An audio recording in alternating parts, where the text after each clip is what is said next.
Dahil sa mabilis na pagresponde ng mga otoridad, agad na naaresto ang 8 sa 10 na nakatakas sa provincial jail sa ikinasang hot pursuit operation ng Ibaan PNP at Santo Tomas PNP sa Batangas City.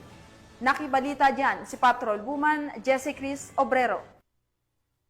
10 preso na tumakas sa Batangas Provincial Jail ang naaresto kahapon Hulyo 28 taong kasalukuyan matapos mabilis ang hot pursuit operation ng Ibaan at Santo Tomas Police Station.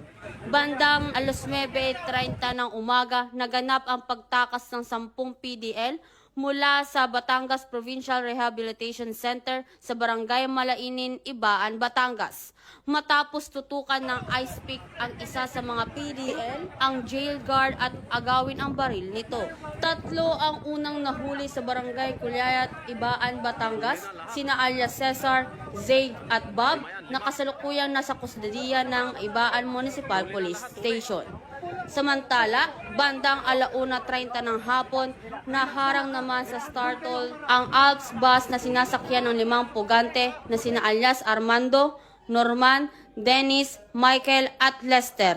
Na-recover mula sa kanila ang isang 9mm, llama pistol, magazine, bala, balisong, ilang susi at 59,673 na cash.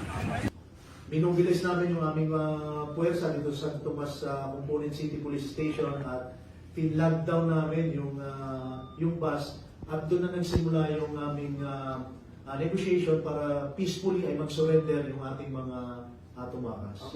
Ang mga pugante ay may kasong robbery, homicide, kidnapping, direct assault, murder at paglabag sa Republic Act 9165. Kasalukuyang nang nasa kustodiya na ng Santo Tomas Component City Police Station para sa kaukulang dokumentasyon at ibabalik sa tamang ahensya para sa kanilang muling pagkakapiit.